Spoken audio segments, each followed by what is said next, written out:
Assalamualaikum warahmatullahi wabarakatuh. Alhamdulillahirabbil alamin wa bihi nasta'inuhu ala umuri dunya waddin. Wassalatu wassalamu ala asrafil anbiya'i wal mursalin wa ala alihi washabbihi ajmain. Alhamdulillah, puji dan syukur kepada Allah Subhanahu wa taala. Selawat serta salam kepada baginda Rasulullah sallallahu alaihi wasallam. Di depan kita telah hadir Bapak Haji Alimuddin M. Syarif LSC MA ya. Terima kasih atas waktu dan kesempatan Bapak pada hari ini. Walaupun aktivitasnya begitu padat ya Bapak ya.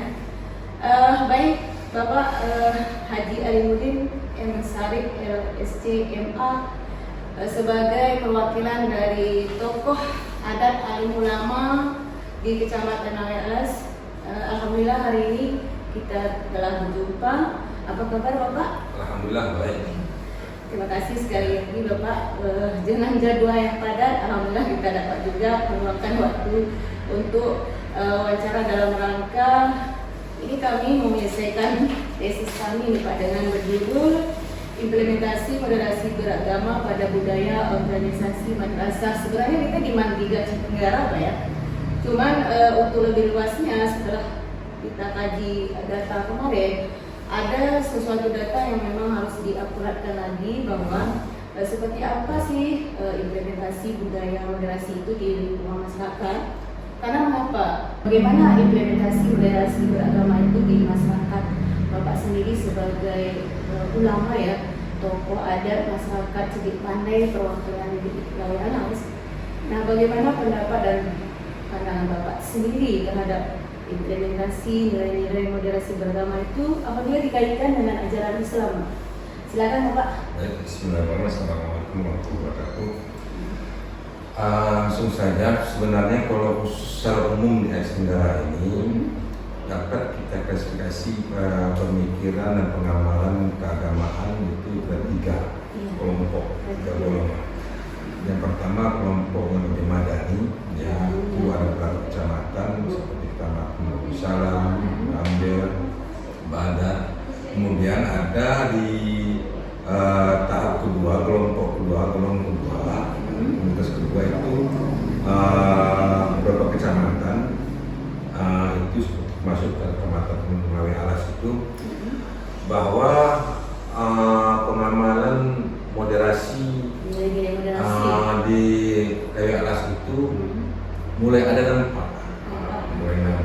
Ada pengamalan itu, akan tapi khusus dalam kaitan dengan hukum-hukum ibadah ya, pelaksanaan ibadah, fikih ibadah. Kalau misalkan fikih sosial yang lain itu masih kental kaitan dengan adat.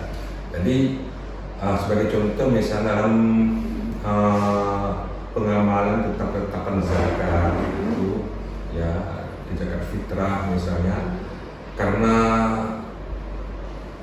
pengamalan ibadah itu di Aceh Tenggara khususnya itu lebih kuatnya ke pemahaman Syafi'i, sehingga masyarakat itu masih lebih fundamental terhadap pengamalan itu dengan pemahaman Syafi'i.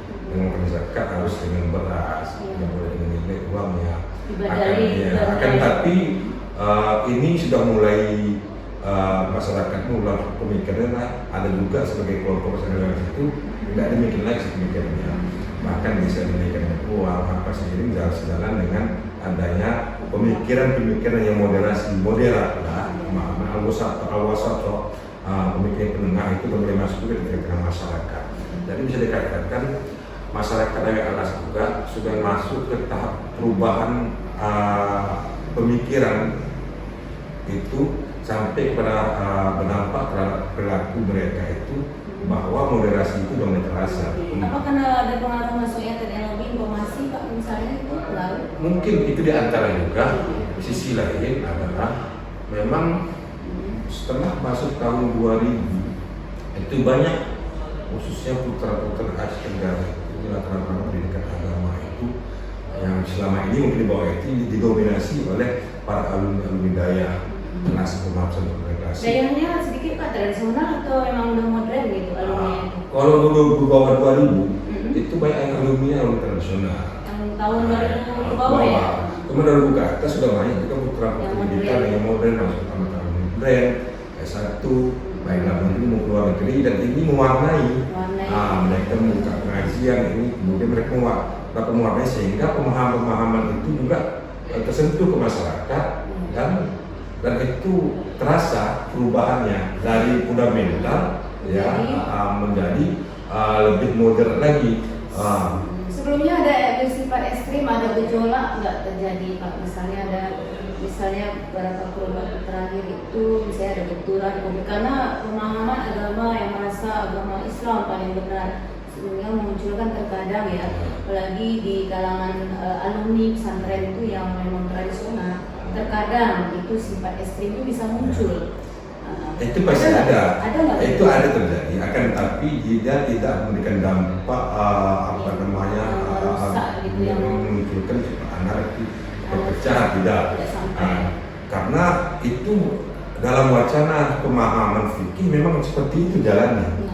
Pasti kan namanya juga fikih ya, fikih itu kan elastis. Elastis karena ketika ada suatu pendapat yang baru muncul, yang pendapat ini adalah maka pendapat ini memang sudah satu tuntutan dengan masyarakat yang harus kita aplikasikan, maka pasti ada benturan pemikiran dengan pemahaman yang lama, itu pasti akan, tapi tidak sampai kepada berdampak pada radikalisme, tidak sampai kepada perpecahan, tidak akan sampai, dan itu dan disitulah indahnya kebersamaan itu kan gitu. Walaupun mereka betul-betul sudah mendalami skillnya dengan agama yang kuat, cuma di dalam kehidupan nyata di Laweyan sendiri kan ada beberapa suku etnis ya Pak ya. Apa mereka itu bisa berbaur dengan masyarakat? Kira-kira tidak ada kendala selama ini? Secara umum itu ada dua suku besar di daerah situ, Gayo sama Alas. Kalau kita menelisik kembali benturan terjadinya gesekan baik itu di tengah masyarakat itu tidak ada, tidak pernah terjadi. Kenapa? Ada pun kecil tidak nampak mencuat permukaan. Itu mungkin faktor bukan karena faktor dari pengamalan agama, tidak, bukan dari faktor dari pemahaman agama, tidak. Tapi pada faktor hal-hal lain. Mungkin hal-hal lain yang tidak kaitan dengan pemahaman agama. Kenapa? Dari segi adat pun. Kenapa? Karena dari segi adat dan budaya antara suku itu ada kemiripan sumbernya itu. Di Gayo ada mungkin ada sama, di Alas mungkin ada pemahaman ataupun adat yang lain juga. Yang pada dasarnya adat ini yang berbasis daripada pemahaman dan nilai agama Islam. Duanya jadi tidak pernah, bahkan ini antara adat ini dengan suku Gayo dengan Alas itu saling mendukung dia. Jadi tidak ada benturan. Tidak ada. Nah, berarti kalau demikian halnya seperti yang Bapak sampaikan, moderasi beragama itu sudah terimplementasi di Kecamatan sejak kapan menurut Bapak? Sejak kapan sampai saat ini? Moderasi itu sudah mulai terasa yang kami balik ke realisasi tahun 2004 lah. 2004 memasuki dari 2005 2006 itu sudah mulai terasa itu. Terasa ya. Sudah terasa. Apalagi sekarang Pak ya. Contoh dulu pemahaman pemikir-pemikir tertentu khususnya di pelaksanaan ibadah ya. Kalau dulu mungkin dari segi tunggu orang takziah sampai 7 hari, begini 7 hari. Tapi sekarang ada 3 hari. Iya. Kenapa? Karena di situ ada lebih banyak unsur kemubaziran, mudarat yang lebih besar. Kenapa harus 7 hari? 3 hari ini sudah cukup. Bahkan itu di desa pelosok sekalipun sudah menggunakan 3 hari. Itu contoh sederhana. Itu berdasarkan kesepakatan bersama atau memang ada keputusan dari ulama di? Tidak ada kesepakatan, tidak ada sampai 7 hari. Itu proses alami. Alami ya. Proses alami mungkin selanjutnya ada tausiah, ada ceramah, ada pengajian yang sering menyampaikan hal itu, dan itu logika. Dan itu menjadi budaya kebiasaan masyarakat walaupun hukum itu seperti itu. kan menjadi kebiasaan terus-menerus sampai 3 hari aja. Ya, 3 hari tanpa ada paksaan. Bahkan ada juga sebagian masyarakat mungkin secara ekonomi dia melakukan 7 hari melakukannya. Dan tidak ada masalah. Berarti itu dari nilai agama menjadi sebuah kebudayaan, implementasinya seperti itu kira-kira. Sekarang ya, kebiasaan. Itulah fikih, kemudian dipadukan dengan adat dan sesuai dengan kemampuan masyarakat kita, selagi itu keadaan dan budaya itu dia bertentangan konteks syariat.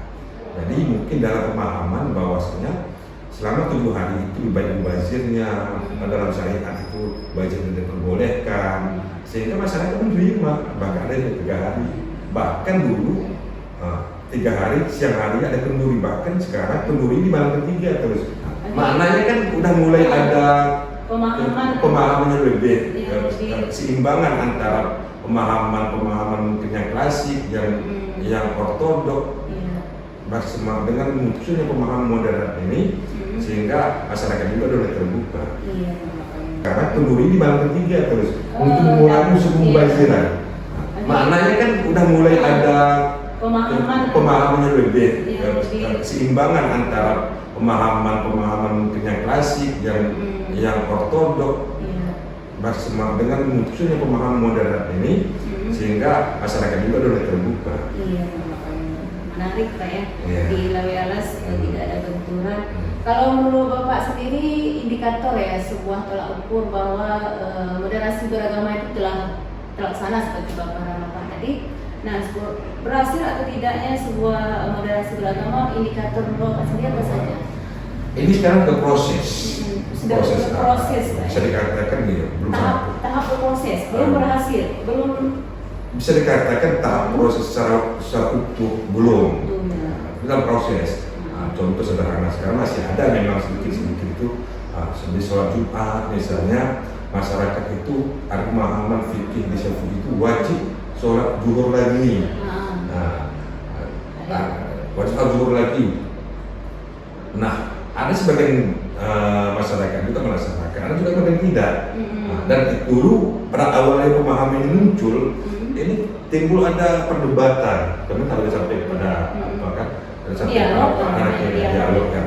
Akan tapi sekarang sudah mulai dewasa masyarakat ya, yang mau sholat zuhur lagi silakan, yang mau pun yang nggak masalah. Dan itu sudah menjadi, ini menunjukkan bahwasanya ada beberapa indikasi bukti bahwasanya moderasi di Lawe Alas itu sudah mulai berkembang ya.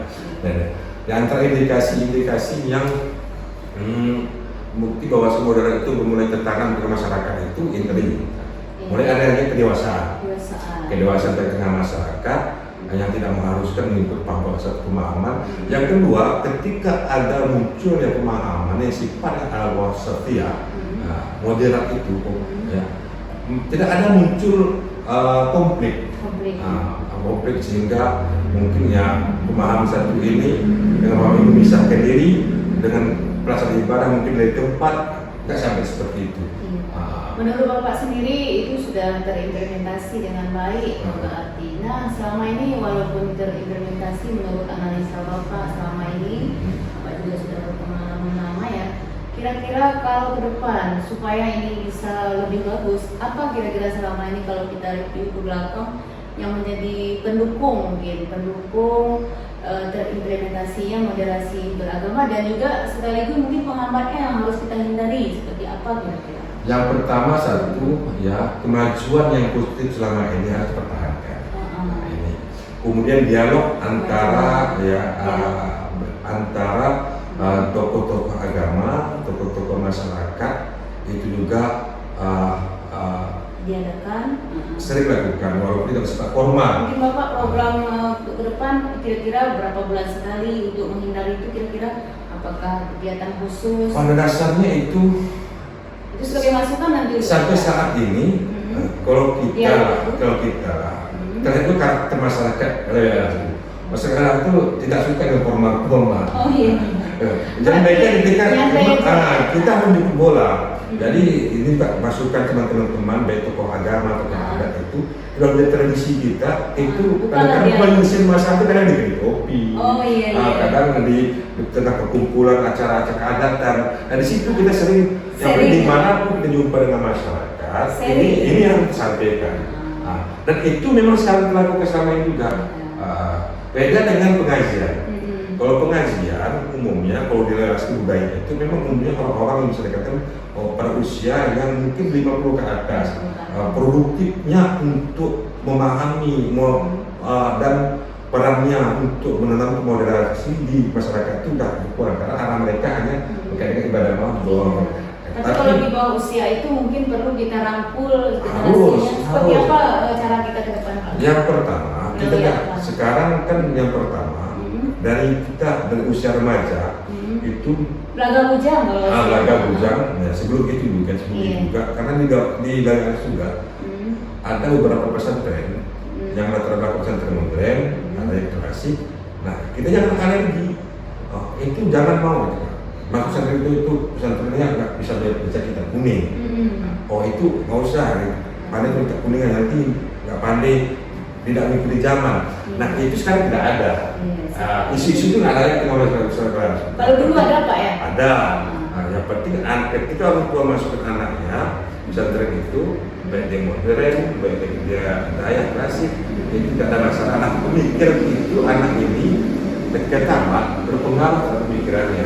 Menjadi karakter kalau istilah pendidikan menjadi karakternya. Bisa jadi karakternya tapi ketika mereka berbaur, walaupun beda pandangan, berbeda pemahaman dalam pemahaman nilai fikih agama itu akan tapi tidak menjadi pemisah antara mereka karena sering berbaur. Bahkan ada di antara pemikiran modern juga bisa masuk ke pemikiran klasik, ada klasik juga bisa masuk. Nah inilah berbaur ini memang harus kita pertahankan. Bauran itu. Harus dipertahankan. Selain itu mungkin ada faktor yang mungkin sesuatu yang mendukung, mungkin karena agama suku ataupun faktor lain sarana pendukung mungkin di di pemerintahan kita mungkin ada tempat lembaga gitu di masyarakat atau melalui kepala desa. Ada beberapa jelas kalau pemerintah sudah pasti sudah ada peran pemerintah baik dari lembaga dinas Islam. Terima kasih pada hari ini kita telah bincang sangat menarik dan mendalam dengan Bapak Alimuddin M. Sarik LSC MA dari Bapak ini sebagai lembaga yang bertugas di lembaga dinas syariah Islam UPDD khusus Masjid Agung At-Taqwa. Namun demikian Bapak ini juga perwakilan dari ulama ya, perwakilan ulama dari Kecamatan Wayala sesuai dengan riset kita. Terima kasih atas waktu dan kesempatan Bapak. Semoga riset ini bermanfaat menjadi masukan untuk siapa saja yang membutuhkan stakeholder di khususnya Kecamatan Wayala dan Kabupaten Aceh Tenggara. Semoga ini bermanfaat bagi kita semua. Kita akhiri sekali lagi terima kasih Bapak. Assalamualaikum warahmatullahi wabarakatuh. Dari Dinas Islam maupun dari MPU kita, kemudian ada juga dari pemerintahan kecamatan bahkan Putih. Itu sedikit Pak, ada yang mengalokasi dana khusus atau program khusus tentang moderasi beragama yang sepanjang tahun ini yang Bapak ketahui? Sekarang untuk sosialisasi itu memang selalu ada baik dari MPU maupun di Dinas Islam bahkan di dalam ada anggaran keagamaan, pengajian untuk remaja, pengajian untuk orang dewasa yang mana terdapat tenaga pengajar, tenaga pengaji itu ada pusat-pusat yang kalangan yang pemikiran yang mendanai itu pembiayaan untuk staf pengajar itu memang ada dana khusus dari lembaga mana itu? Kalau khususnya itu bisa dana rutin, itu wajib dia mengadakan anggaran misalkan keagamaan.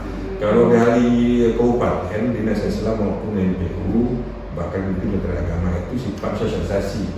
Bahkan ada juga penyuluh kita dari Menteri Agama kan, penyuluh kita.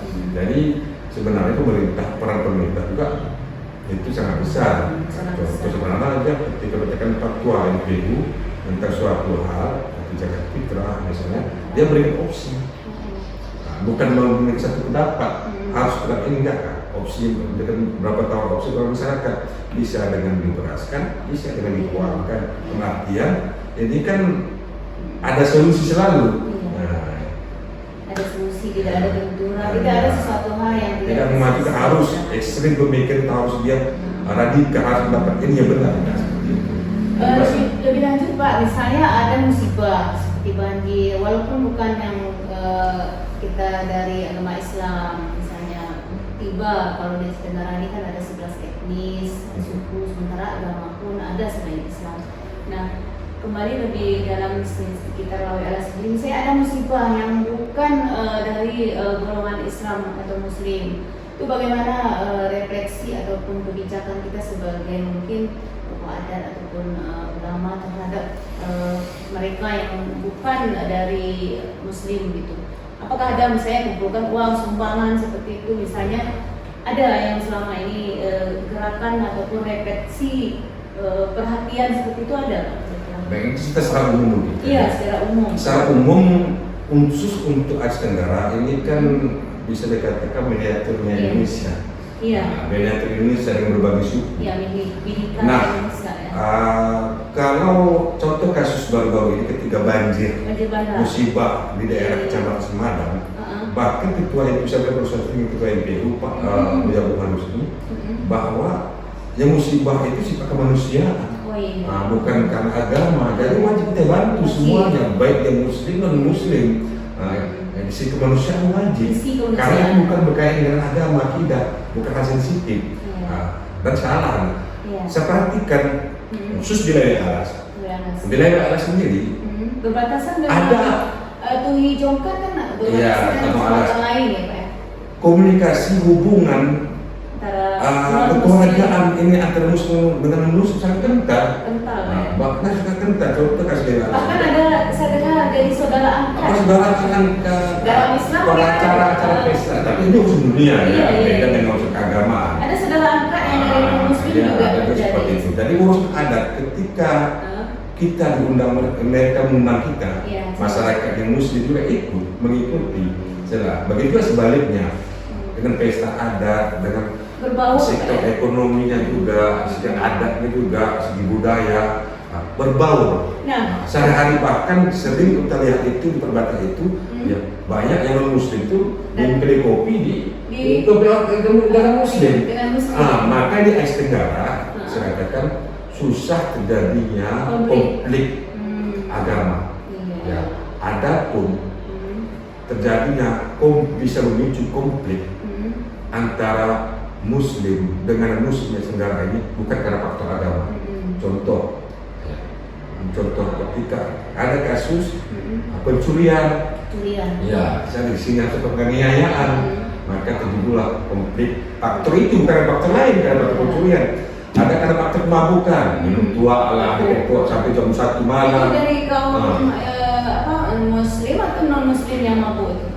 Waktu saat ada kasus itu dulu lebih lanjut. Kadang-kadang ini kedai kopinya, kedai tuanya di daerah non Muslim, yang minum itu orang Muslim, sampai menggitar segala macam, sampai satu masyarakat terganggu.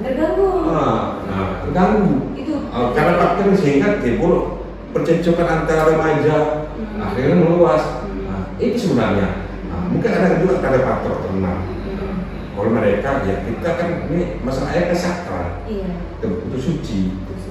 Cuman pemerintah sudah mengarahkan untuk ternak yang ada di hulu dilarang ke hilir, karena dengan membuang kotorannya ke babi ya. Seperti itulah contohnya. Jadi bukan karena faktor agama, karena pribadi lah. Bisa lihat contoh sederhana. Gereja di kota ini ada gereja Polres itu besar lagi di tengah-tengah komunitas Muslim kan. Sekarang mungkin Bu Hamidah bisa pernah dengar ada gangguan ataupun bahkan batu dilempar ke gereja ini selama gereja? Pernah nggak? Tidak pernah. Disitulah terjadinya hubungan keagamaan, keharmonisan antara Muslim dan Tenggara. Bahkan ada keponakan di saat mereka Natal itu tentara polisi yang dikerahkan yang Muslim menjaga mereka sekitarnya. Jadi inilah kita moderasi. Iya. Yang harus dijaga, ini harus dijaga, dan ini satu sumber kekayaan kita yang luar biasa. Sering terjadi karena ada yang orang tidak bertanggung jawab ingin berprovokasi, tidak bertanggung jawab, ingin provokasi, ingin terjadi konflik, tapi tidak pernah selesai. Berarti untuk ke depan Pak Haji, bagaimana untuk mencegah itu kita buka ruang dialog. Dialog itu memang kita ajukan. Kalau Bapak sendiri itu merupakan mungkin program ulama MUI kita di Aceh Tenggara juga mungkin nanti sekarang berapa kali pertemuan misalnya dalam 1 tahun dalam sesi kita buat pertemuan gitu. Mungkin kalau di masyarakat tadi bersifat tidak formal ya, ada di kedai kopi. Mungkin lebih lanjut untuk masukan kita buat ada forum komunikasi, ada di pemerintah sering melakukan. Sering. Ya, ada baik itu baru-baru juga ada forum pembauran kebangsaan. Namanya forum pembauran kebangsaan. Itu siapa saja? Forum pembauran kebangsaan itu meliputi anggotanya ada dari ulama, ada dari yang non muslim, ada dari pendeta, ada tokoh adat, baik tokoh adat Tapanuli, namanya apa tadi Pak? Forum pembauran kebangsaan. Pembaur ya? Pembauran kebangsaan. Itu di Kesbangpol Mas tuh. Itu sejak kapan itu Pak? Itu udah lama, sejak tahun 2009 sudah ada. 2009 ya. Sampai sekarang Pak? Iya. Kelihatan. Sekarang masyarakat tua itu suka di sana. Ada juga FKUB, forum FKUB ya, yang forum kerukunan beragama. Iya. Itu masyarakat tua itu mulai imam itu mulai. Iya, itu di Kementerian Agama ya. Di situ dia. Ada FKDM juga, forum FKDM kewaspadaan dini, ada ketua usaha dini ya. Berarti ada lembaga khusus. Kemudian MAA juga ada di situ, itu juga beberapa ketua adat yang selalu menceritakan adat dan MAA Aceh kita. Jadi sebenarnya kalau ini tidak ada, pasti ada timbul konflik. Berarti lembaga ini yang merangkul. Jadi antara ini juga pasti ada timbul konflik. Tidak ada konflik, makanya pemerintah dan juga kan peran aktif mereka dalam mengantisipasi terjadinya konflik baik sesama suku ataupun antar suku maupun antar agama. Lebih lanjut Pak kan, alhamdulillah di ADA kita ini memang sejak dahulu sudah sebenarnya nilai-nilai moderasi itu sudah terwujud. Kenapa? Karena di Aceh Tenggara ini berbagai suku agama juga berbeda. Jadi itu semua sejarah sedang membuktikan gitu ya. Nah, apa strategi dan saran Bapak sendiri sehingga ke depan ini Pak ya, sehingga nilai-nilai moderasi beragama itu dapat terimplementasi dengan baik di masyarakat Alas mungkin di Kabupaten Aceh Tenggara ini supaya lebih bagus lagi.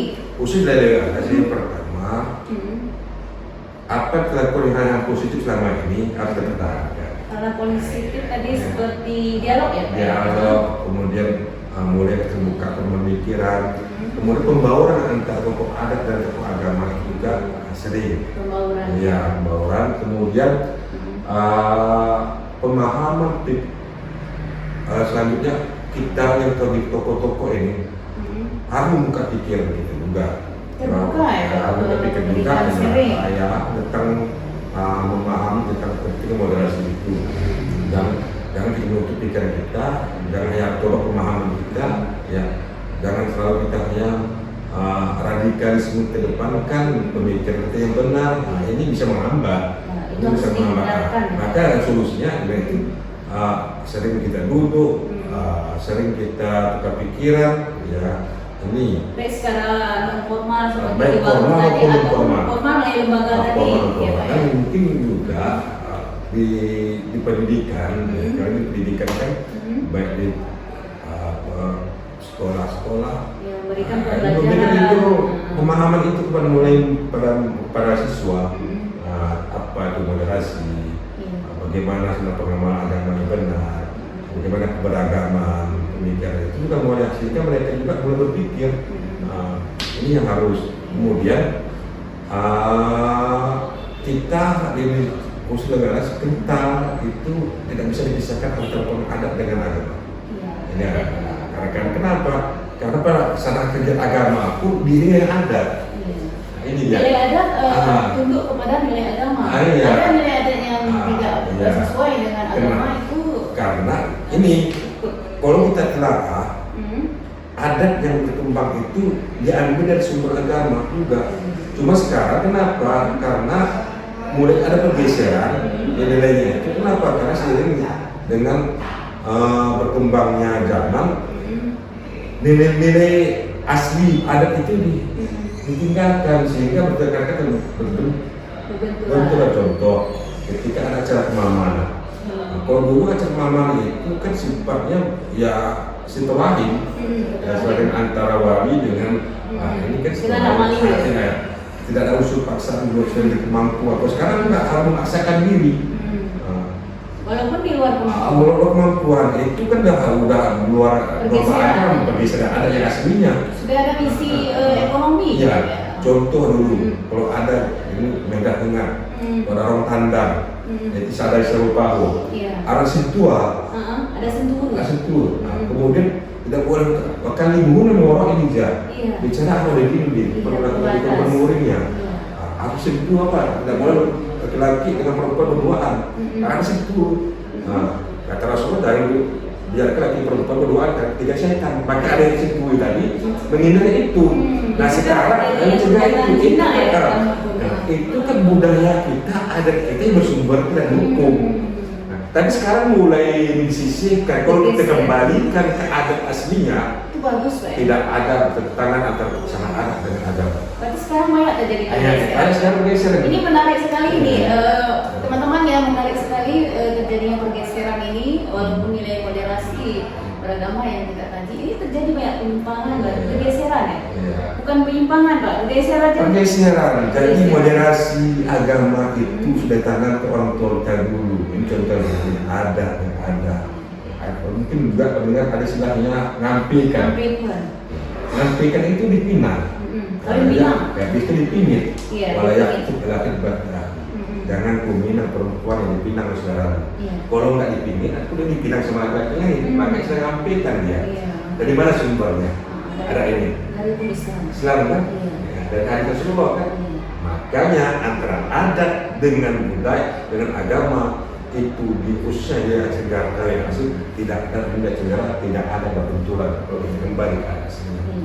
Jadi kalau kata sekarang ada terjadi pergeseran. Karena apa? Karena budaya yang bukan budaya kita. Pengaruh zaman mungkin teknologi, pergaulan. Kenapa sekarang contoh di adat kita tidak ada norma etika lagi ada lagi. Karena budaya luar sudah masuk. Organisasi. Ini dia. Maka ini bukan hanya budaya kita untuk moderasi aja, untuk menghambat ini nggak bisa dihambat. Cuman bagaimana masyarakat bisa memilah. Ini harus juga kita tanamkan. Baik, terima kasih pada hari ini kita telah bincang sangat menarik dan mendalam dengan Bapak Alimuddin M. Sarif LSC MA. Dari Bapak ini sebagai lembaga yang bertugas di Lembaga Dinas Syariah Islam UPTD khusus Masjid Agung At-Taqwa. Namun demikian Bapak ini juga perwakilan dari ulama ya, perwakilan ulama dari Kecamatan Loyala sesuai dengan riset kita. Terima kasih atas waktu dan kesempatan Bapak. Semoga riset ini bermanfaat menjadi masukan untuk siapa saja yang membutuhkan stakeholder di khususnya Kecamatan Loyalas dan Kabupaten Aceh Tenggara. Semoga ini bermanfaat bagi kita semua. Kita akhiri sekali lagi, terima kasih Bapak. Assalamualaikum warahmatullahi wabarakatuh. Bismillahirrahmanirrahim. Assalamualaikum warahmatullahi wabarakatuh.